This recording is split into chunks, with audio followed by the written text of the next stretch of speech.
o que é que ele vai falar hoje, não é? É aquela pergunta que nós fazemos, que eu também faço quando acaba um culto e digo, foi muito bom, e agora? Qual é o próximo? E às vezes ando semanas e semanas e ouço algumas coisas e leio algumas coisas à espera que haja aquele clique. Porque não vale a pena trazer uma mensagem que não fez clique em mim primeiro, não é? E quando faz o clique, então aí já tenho o tema e começo a estudar sobre esse tema. A alimentar-me mais sobre esse tema, a ver o que é que eu posso usufruir. E isto aconteceu com o livro de Obadias. Houve um clique e vamos estudar o livro de Obadias, mas não é fácil. O livro de Obadias, que vocês, aqueles que puderam ler agora antes do culto, puderam ver que é um livro muito pequenino, são 21 versículos. O livro mais pequeno do Antigo Testamento. E tem uma mensagem dura, mensagem de condenação. Se vocês lerem os 21 versículos de Obadias, vão encontrar uma mensagem difícil de digerir. E por isso, talvez esta manhã eu podia perguntar se alguém aqui já ouviu algum culto sobre Obadias. Ou se alguém aqui se lembra sequer da história de Obadias. E, se calhar, a resposta vai ser negativa. Há poucas pessoas aqui a lembrarem-se de Obadias, quem foi Obadias e o que é que diz no livro de Obadias. Não é fácil pegar num culto, pegar num livro de Obadias e fazer um culto com alguma mensagem positiva. É preciso esgravatar um bocadinho para chegarmos lá. Mas aí é que está o desafio. E aí é que me fez ir procurar, ir ouvir alguns cultos, ler algumas coisas, para conseguir retirar alguma coisa. E o interessante é que não saiu só um culto, mas já estão mais 2 ou 3 só sobre o livro de Obadias. Acontece algumas vezes também, não é? Já tinha acontecido mesmo com Jonas e agora está a acontecer com Obadias. Antes de pegarmos exatamente nesta história complicada, vamos contar uma historinha de quebra-gelo, que também tem uma lição para hoje. Uma historinha que quebra o gelo para que nós possamos inteirar-nos no conteúdo, no objetivo do culto desta manhã. Conta a história de um padre e de um pastor, muito amigos. Então, há algum tempo que não se viam e o padre vai convidar o pastor: pastor, venha jantar à minha casa esta noite. E o pastor assim quis e encontraram-se. Mas parece que o padre naquela noite resolveu provocar o pastor. Então chegou o momento do jantar e o padre manda vir um belo pernil de porco. E diz para o pastor: pastor, pode comer. É bom. É um porco aqui tratado na fazenda da igreja, não anda na pocilga, come boas coisas, é um porco saudável. O pastor pode comer. E o pastor estava quase para dizer aquele versículo que diz: nem tocar na carne, mas disse só: obrigado, mas eu não vou comer a carne de porco. E o padre levantou os olhos, olhou para o pastor e disse: pastor, você não sabe o que está perdendo. A seguir, chega a parte da bebida. E o pastor manda vir um vinho especial. Um vinho bem envelhecido. E diz para o pastor, o padre diz para o pastor: pastor, pode beber. É um vinho excelente que eu estou a guardar desde o Natal, que me ofereceram. É bem envelhecido, é bem bom. Pode beber. E o pastor quase que estava a lembrar de dizer o versículo de Provérbios: não olhes para o vinho, mas disse apenas: não. Você sabe que eu não bebo. Obrigado. Acabou o jantar, acabou a bebida e foram para uma sala ao lado. E nessa sala ao lado, o padre tira da gaveta dois charutos cubanos, bate os 2 charutos e estende um para o pastor e diz: então, vamos conversar. E o pastor estava quase a lembrar de dizer: o corpo é o templo do Espírito Santo, mas disse apenas ao padre: padre, obrigado, mas eu não fumo. E o padre olha outra vez para o pastor e pela 3ª vez diz: pastor, você não sabe o que está perdendo. Terminou o jantar, terminou a conversa e já de saída, já no finalzinho, o pastor diz: padre, gostei muito deste nosso encontro, foi bom conversarmos, foi bom estarmos juntos, mas eu me tenho uma coisa: onde está a sua esposa? Está tudo bem com ela? E o padre a rir disse: você sabe que os padres não casam. E o pastor olhou para o padre e disse: padre, você não sabe o que está perdendo. Moral da história: muitas vezes, esta história dava para muita coisa, não é? Muitas vezes nós aproveitamos coisas más, que Deus diz que não devemos aproveitar, e esquecemos de coisas boas, que Deus diz que devemos aproveitar, coisas santas, coisas que destinou para nós. Muitas vezes nós confundimos tudo. Achamos que aquilo que nos dá prazer momentâneo é isso que queremos e aquilo que o Senhor diz que é bom para nós, nos esquecemos. E é um pouco o tema da mensagem desta manhã e por isso trouxe esta história para vos começar a instigar a este pensamento. Vamos então avançar no livro de Obadias. Obadias. Quem é que escreveu o livro de Obadias? Naturalmente, Obadias. Se lerem o primeiro versículo diz: visão de Obadias. Assim diz o Senhor a respeito de Edom. Visão de Obadias. Obviamente foi Obadias que escreveu o livro de Obadias. Mas qual Obadias? Na Bíblia existem cerca de 13 Obadias. E qualquer um deles poderá ser o escritor do livro de Obadias. Porque o livro não tem uma indicação temporal. O que eu quero dizer com isso? Quando vocês pegam na maior parte dos livros do Antigo Testamento, eles descrevem em que altura estão a escrever. Por exemplo, em Jeremias diz assim: nos dias de Josias, no 13º ano do seu reinado. E, portanto, conseguimos focar qual é o tempo em que foi escrito aquele livro. Acontece isto em vários livros do Antigo Testamento e até também do Novo Testamento, em que localizam exatamente o tempo em que estão a falar. Mas Obadias não diz isto. Então ficamos sem saber. E realmente dos 13 Obadias não sabemos qual foi. E os eruditos procuram descobrir qual foi. Mas deixem-me dizer-vos uma coisa esta manhã. Mesmo que os eruditos bíblicos, mesmo que os estudiosos bíblicos não saibam quem é o escritor do livro de Obadias, não faz mal. Se soubessem, muito bem. Mas se não soubessem, também não faz mal. Sabem porquê? Porque o autor do livro é Deus. E felizmente o autor do livro é Deus. Sabem porquê? Porque se o autor fosse Obadias, Obadias não me conhece. E Obadias não conhece nenhum de vocês. E não teria uma mensagem para vós. Mas sendo Deus o autor do livro, então Deus que nos conhece, Deus que inspirou o livro de Obadias, também nos conhece a nós. E poderá ter alguma lição para nós esta manhã do livro de Obadias.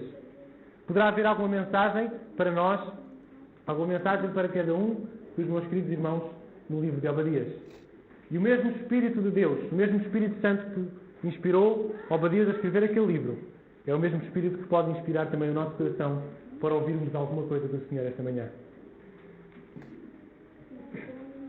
Visão de Obadias.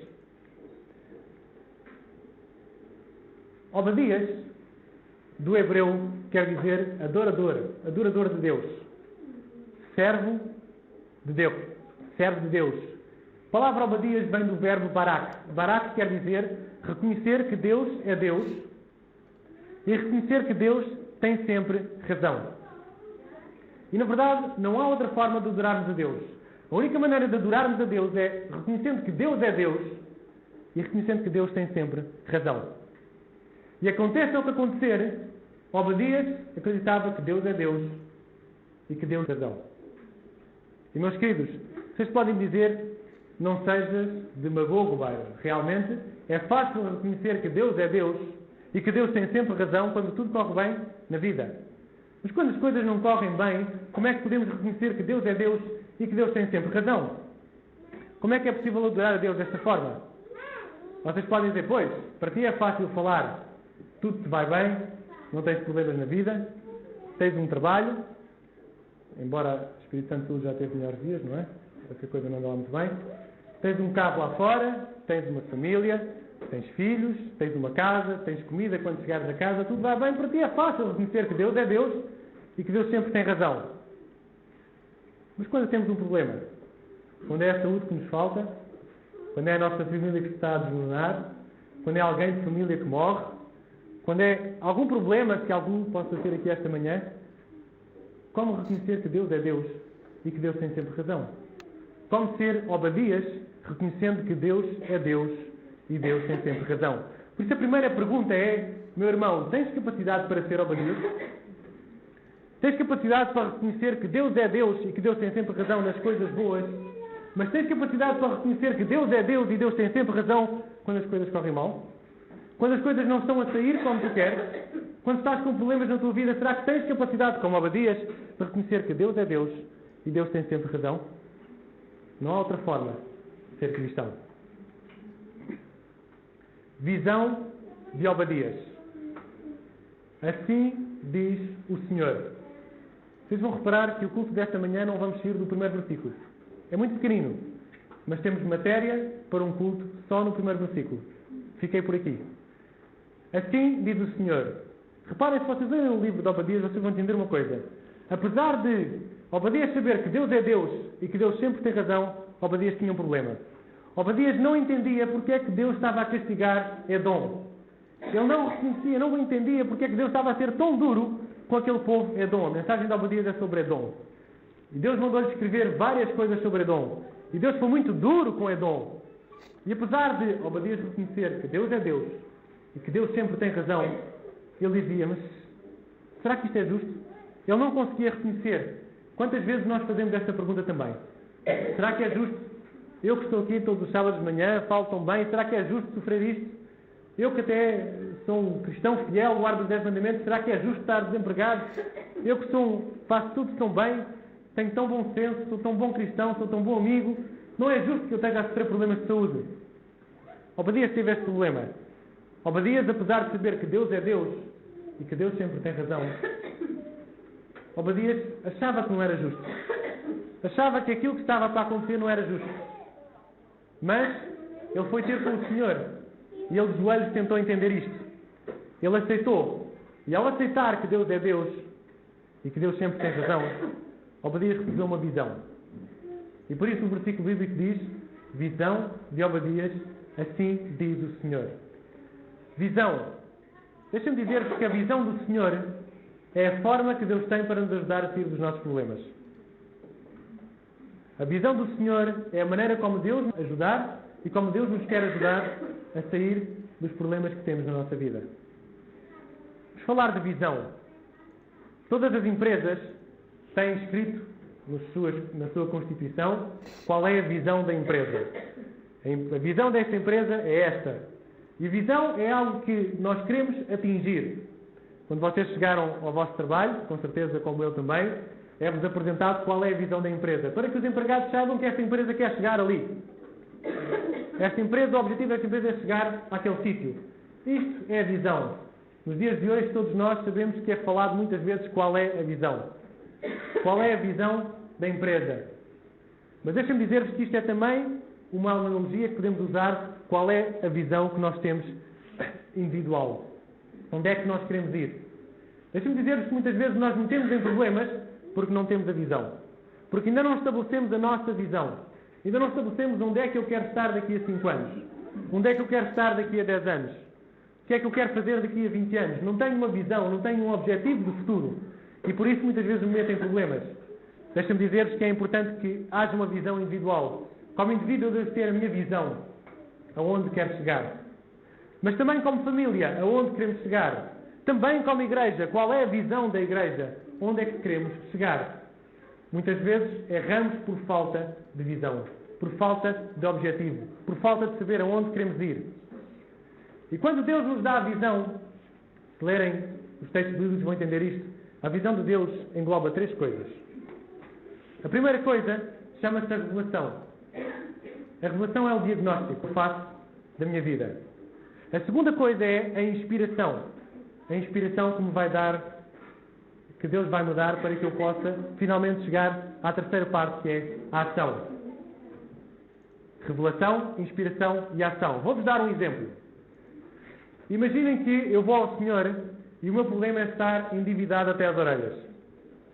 Ou seja, tenho dívidas a tudo e a todos, não tenho dinheiro, estou a gastar mais do que recebo, tudo o que tenho não é meu, tudo o que tenho é do seu credor, e eu estou endividado. E eu vou ter com o Senhor. O primeiro passo que Deus vai me dar é mostrar-me exatamente como eu estou. É mostrar-me exatamente onde eu estou. E esse passo é importante. Porque se eu não reconhecer como estou, eu não vou passar à segunda fase. Se eu não reconhecer que estou a gastar mais do que recebo, se eu não reconhecer que estou na bancarrota, se eu não reconhecer que não tenho nada, então eu não vou conseguir mudar, porque eu não reconheço. Deus diz-me que estás assim. É a revelação, é o diagnóstico. Mas só quando eu aceito essa revelação, quando eu aceito o diagnóstico que Deus me mostra, então eu posso passar à fase a seguir. E a fase a seguir é a inspiração. Deus mostra-me como é que eu estou, mas Deus vai me inspirar a mudar. Ele vai me mostrar através dos exemplos bíblicos. Ele vai mostrar através de exemplos de outras pessoas. Ele vai mostrar aonde é que eu devo chegar. vai-me inspirar para que eu possa mudar, para que eu tenha vontade de mudar. Tu estás assim, queres mudar? Quero. Então Ele vai me inspirar. E depois, inspirando, então eu posso mudar, agir. Se calhar vou ter que largar algumas coisas nesta terra que eu dou valor. Mas Deus diz, inspira-me e diz, não, isto é para deixar. Se calhar algumas coisas me vão custar fazer para deixar de estar em endividado. Algumas coisas que eu estou habituado no meu estilo de vida que eu vou ter que abandonar. Mas não há outra forma. Se eu aceito o diagnóstico, se eu aceito que preciso de mudar, se Deus me inspira, então o passo a seguir é a mudança. Esta é a visão de Deus. E deixem-me dizer-vos uma coisa. Há várias visões neste mundo e várias visões das empresas. O Espírito Santo de Saúde também tinha uma visão quando eu lá cheguei. Não sei qual é a visão de agora, talvez seja salvo quem puder. Mas quando a visão é um assim diz o Senhor, é uma visão vinda de Deus. Porquê? Porque Deus sabe o fim desde o princípio. E por isso não vale a pena eu ficar na visão do achismo. Já te falei do achismo alguma vez? Sabem o que é o achismo? O achismo é uma palavra que começa assim. Eu acho que... Chama-se achismo.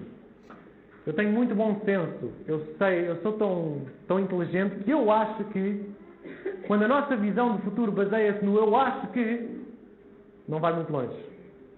Quando a nossa visão de futuro baseia-se no assim diz o Senhor... Aí talvez vá longe. Se eu permanecer nesta visão. Amém. Por isso a primeira coisa a dizer desta manhã é a visão de Obadias foi uma visão vinda do Senhor. E a nossa visão, meus irmãos? Visão de Obadias, assim diz o Senhor. A segunda parte do culto é sobre Edom. Visão de Obadias, assim diz o Senhor a respeito de Edom. Entender o que é Edom esta manhã, senão não vamos compreender o que é que Obadias está a falar. Mas não precisamos ir longe, basta ir aos versículos bíblicos. Se formos a Gênesis, no capítulo 36, versículo 1, diz assim: E estas são as gerações de Esaú, que é Edom. Aquelas aspas não são minhas, estão lá na Bíblia. Que é Edom. E se avançarmos mais um bocadinho, no versículo 8 diz assim: Portanto, Esaú habitou na montanha de Seir. Esaú é Edom. Sabem quem é Esaú? Conhecem a história exatamente dos irmãos Jacó e Esaú.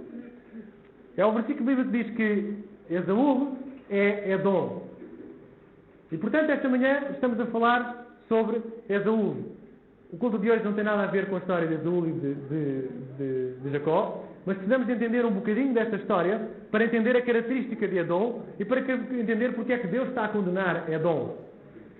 Vamos relembrar um bocadinho da história. Temos aqui algumas imagens que nos ajudam a recordar a história de Jacó e de Esaú. Primeira de todas, parece que Jacó e Esaú lutavam desde o ventre materno. Eles eram gêmeos, lembram-se?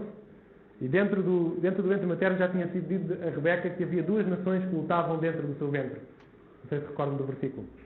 E eu não sei, gêmeos nascem todos os dias, mas vocês já viram algum gêmeo a nascer agarrado ao calcanhar do outro? Foi assim que nasceu Esaú primeiro e a seguir Jacó agarrando no pé de Esaú. Depois conhecem o resto da história. Foi marcada a diferença. Esaú trouxe perito em caça, ele gostava disto, ser caçador, adrenalina de caçar o animal, e Jacó era um homem mais pacato, vivia em tendas, diz o versículo, e tornou-se pastor, agricultor, um homem mais calmo. E cada vez as diferenças entre eles notavam-se mais. E depois a preferência do papá Isaac por Esaú e a preferência da mamã Rebeca por Jacó também não ajudaram grande coisa. Também não ajudaram muito. E as rivalidades foram aumentando entre eles, a diferença foram aumentando entre eles. E conhecem depois o Jacó sendo abençoado em lugar de Esaú. Nós dizemos que ele roubou. Não foi bem assim. O Esaú vendeu a sua primogenitura. E eles eram diferentes a este nível. Esaú não só se tornou num caçador, num aventureiro, mas era um homem que vivia no presente. E se vocês lerem o versículo, era um homem que se preocupava mais com a parte carnal da sua vida. Com aquilo que podia tocar agora, com aquilo que podia mexer, com aquilo que ele tinha agora. Se é o assado de lentilhas agora, para que esperar a primogenitura daqui a muito tempo, não sei quando? É o assado que está aqui neste momento, é isto que eu quero. Tornou-se um símbolo do homem carnal. Jacó, por outro lado, pastor, agricultor, vivia em tendas, homem mais calmo, e este já era um homem que se preocupava com a primogenitura, com a parte espiritual da primogenitura, e era um homem mais espiritual. E como símbolo, estes dois homens tornaram-se Esaú símbolo do homem carnal e Jacó símbolo do homem espiritual. Reparem que, falando um bocadinho da primogenitura, porque aqui está a chave para compreender o resto do texto, a primogenitura tinha duas partes, uma parte material e uma parte espiritual. É verdade que ele recebia a herança, as terras, a riqueza do pai, mas também tinha alguma importância, alguma responsabilidade com a parte espiritual da família, com a parte espiritual da primogenitura. E, na verdade, Esaú até gostava da parte material, do que podia vir a adquirir do pai, mas não lhe interessava a parte espiritual. E Jacó preocupava-se com a parte espiritual da família. Temos a diferença entre o agora e o depois. Esaú vivia para o agora e Jacó pensava no depois. E então Jacó vai oferecer um assado de lentilhas a Esaú. Esaú podia tocar no assado e é isso que ele quer. O pai ainda faltava muito para morrer, para que é que lhe servia a primogenitura agora que ele tinha fome? E diz o versículo que: e Jacó cozera um guisado, e veio Esaú do campo, e estava ele cansado. E disse Esaú a Jacó: deixa-me, peço, comer deste guisado vermelho, porque estou cansado. Por isso se chamou Edom. Ou seja, porque é que Esaú se chamou Edom? Porque preferiu um guisado vermelho. É o que podemos tirar deste versículo. Esaú passou a Edom porque preferiu o guisado de lentilhas vermelho. Pensem agora um bocadinho comigo. O guisado de lentilhas não é vermelho. Há umas lentilhas laranjas, quanto muito. Mas vermelho não me parece que o guisado de lentilhas seja vermelho. Como é que ele fica vermelho? Com os condimentos, com as especiarias que colocamos lá para dentro, aí pode ficar vermelho. Por isso dá-me a ideia que Jacó deve ter preparado o prato exatamente como Esaú gostava. Bem temperadinho, bem apelativo aos sentidos, que era aquilo que preocupava Esaú, até ao ponto de ficar vermelho. E nesta palavra vermelho nós temos uma coisa interessante. É porque esta palavra vermelho que é usada no versículo bíblico é a mesma palavra para pele vermelha. Mas é uma pele vermelha que não é uma pele vermelha natural. Este texto que é usado de vermelho, de guisado vermelho, é um texto que é usado para uma pele vermelha queimada pelo sol. Assim como quando vamos à praia e esquecemos do protetor solar, quando voltamos para casa e estamos que nem um camarão vermelhos e que não conseguimos nos encostar a lado nenhum, que nem que nos toquem e dói em todo lado, é esta pele vermelha que está aqui a falar. Não é pele vermelha por natureza. É a pele vermelha que é abrasada, que é queimada pelo sol. E vocês perguntam o que é que isto tem a ver com o culto de hoje, não é? Já vão ver. Sabem que... Porque é que há uns que o sol faz bem e a outros o sol não faz bem? Porque é que há uns que não conseguem, ficam vermelhos e há outros que não ficam vermelhos? Isto tem a ver com um componente que existe na nossa pele chamada melanina, que é produzida por melanócito. Quanto mais melanina eu tenho na minha pele, melhor eu consigo administrar os raios do sol. Menos mal me fazem e melhor eu dou-me com o sol e o sol faz-me bem. Mas o mesmo sol, a quem não tem melanina, faz mal e fica vermelho e não consegue administrar aqueles raios solares. E isto é algo para nós nos ajudar a compreender a mensagem desta manhã. É porque, na verdade, o sol da palavra de Deus foi administrada de forma diferente entre Jacó e Esaú. O guisado vermelho não quer dizer que Esaú era vermelho. Quer dizer que a palavra, para ele, foi mal administrada e ficou queimado. E realmente os mesmos receberam as mesmas instruções. Receberam ao mesmo tempo a palavra do Senhor. Mas para um, a palavra fez bem. E para o outro, a palavra fez mal. E, meus amigos, deixem-me dizer-vos uma coisa. Isto acontece connosco também. E esta manhã, devemos perguntar qual é o teu caso, meu irmão. Qual é o teu caso? O que é que a melanina espiritual a ti te faz? Será que consegues administrar bem a palavra do Senhor? Será que consegues administrar bem o sol da palavra que chega até ti? Ou será que não administras como deve ser? Sabem, há muitos na igreja que estão cá há tanto tempo, mas que não administram bem a palavra do Senhor. E sempre que vêm ao sábado de manhã, apanham um escaldão e não lhes faz bem. Lavam a consciência porque vieram ao sábado, mas não administraram, a palavra de Deus não lhes fez bem. E a mesma palavra de Deus que a alguns faz bem, que a Jacó fez bem, a outros faz mal. Alguns que podem usufruir coisas boas da palavra de Deus, essas mesmas coisas para outros pode ser infastioso. Para outros pode ser uma chatice. Para outros pode ser algo que se irritam. Para outros, vir à igreja, ouvir a palavra de Deus, pode ser algo que não lhes faz bem. A Esaú não fez bem. A Jacó fez bem. Meus irmãos, a pergunta hoje é Jacó ou é Edom? Como é que está a tua melanina espiritual? Consegues administrar a palavra que chega até ti? Esta palavra faz-te bem ou esta palavra faz-te mal? Esta palavra queima a tua pele ou esta palavra te faz bem à tua pele? Porquê é que Edom foi rejeitada? Porque durante anos a palavra de Deus foi rejeitada. Porque anos a fio Edom recebeu a mesma luz da palavra de Deus que Jacó recebeu, mas para ele foi rejeição. E Edom tornou-se a nação que rejeitou a Deus. Edom tornou-se aquela nação que se preocupava com o presente, com o que podia tocar, do qual Esaú é o seu símbolo, o que podia tocar e não com o futuro. A palavra que transformou Jacó, mas fez mal a Edom, fez mal a Esaú. E meus queridos, esta manhã, como dizia, acontece a mesma coisa. Quantos homens nós já ouvimos falar de histórias de transformação? Ainda há pouco, na história do boletim missionário, o que a palavra de Deus fez àquela mulher. Quantas vezes pessoas que tiveram a melanina certa para adquirir a palavra do Senhor, as suas vidas foram transformadas. Pessoas com vícios, pessoas destroçadas, pessoas sem esperança, e que realmente puderam ser transformadas pela palavra do Senhor. Porquê? Porque souberam administrar aquela palavra que chegou até eles. Porque deram uma hipótese a Deus. Porque deixaram que a sua melanina absorvesse e administrasse corretamente a palavra do Senhor. Enquanto outros rejeitam a palavra do Senhor. Podem ouvir as mesmas coisas, o mesmo tempo, mais tempo até, mas continuam a rejeitar a palavra de Deus e apenas apanham escaldões espirituais que lhes dói a pele. Meus queridos, esta manhã, somos Jacó ou somos Esaú? Estamos a apanhar escaldões espirituais ou estamos a deixar que a palavra transforme a nossa vida? Jacó e Esaú estão vivos dentro de nós. Jacó e Esaú são o símbolo do homem espiritual e do homem carnal que existe dentro de cada um de nós.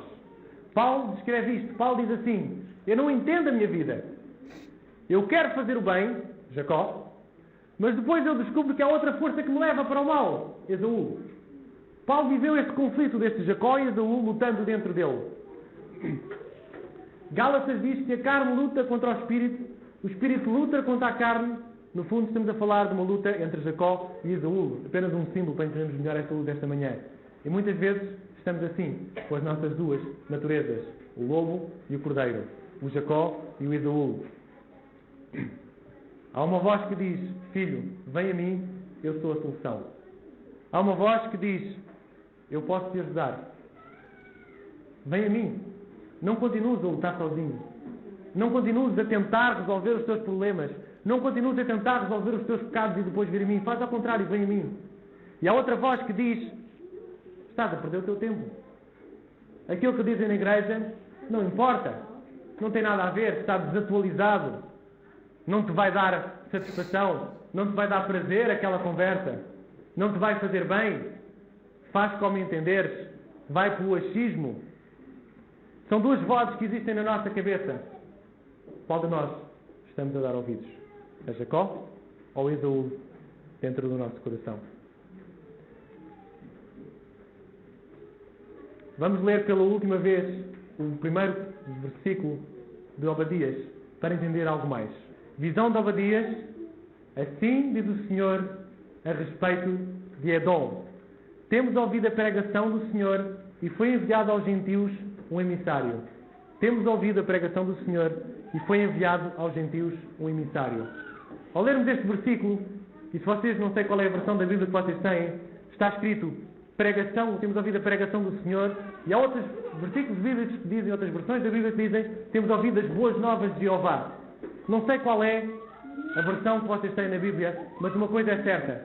Aquilo que nos faz entender este versículo é que foi enviado um emissário. Foi enviado um anjo. Foi enviado alguém a testemunhar perante Edom. Alguém que veio falar do quê? Das boas novas. Veio pregar as boas novas do Senhor. Veio pregar a mensagem do Senhor, o Evangelho. E nós dizemos, então, mas onde estão as boas novas do livro de Obadias? Se realmente está escrito no versículo que houve um emissário que foi e pregou as boas novas, quais são as boas novas de Obadias? Se nós olhamos para o versículo e só lemos destruição. Se nós olhamos para os 21 versículos e não percebemos onde é que estão as boas novas. Onde é que estão as boas novas no livro de Obadias? Não encontramos, pois não? Meus queridos, por uma razão. As boas novas são de salvação, mas são de salvação para quem aceita. Porque as mesmas boas novas no livro de Obadias são para condenação. As mesmas boas novas que a uns salva, as mesmas boas novas para outros condena. Depende se eu aceito ou não aceito. As mesmas boas novas que são transmitidas a uns e que faz com que uns aceitem é para salvação, são as mesmas boas novas que são transmitidas a outros e que não aceitam e é para condenação. Qual dos caminhos vamos escolher? Na verdade, as boas novas são sempre de salvação, mas depende sempre se aceitamos ou não. Meus queridos, termino esta mensagem com 5 perguntas. A primeira pergunta é: tens capacidade para ser Obadias? Tens capacidade para reconhecer que Deus é Deus e Deus tem sempre razão, mesmo quando as coisas te correm mal? Mesmo quando as coisas não saem como tu queres? Tens capacidade para ser Obadias? A segunda pergunta: qual é a tua visão de futuro? Tens visão de futuro? Ou vais pela maré? Sabes onde queres ir? Ou um dia te basta? A terceira é: o sol da palavra de Deus está a fazer-te bem ou está a fazer-te mal? A palavra do Senhor te faz-te bem ou faz-te mal? A mesma palavra que a uns transforma está a transformar a ti também ou estás a rejeitar como Edom rejeitou? A quarta pergunta é: quem é que domina a tua vida? Jacó ou Esaú? A quinta pergunta é: as boas novas para ti são de salvação ou são de condenação? E termino com este pensamento. Jesus bate à porta e diz assim: se Cristo é deixado do lado de fora, é porque algo está errado do lado de dentro. Que Deus nos ajude. Boa tarde.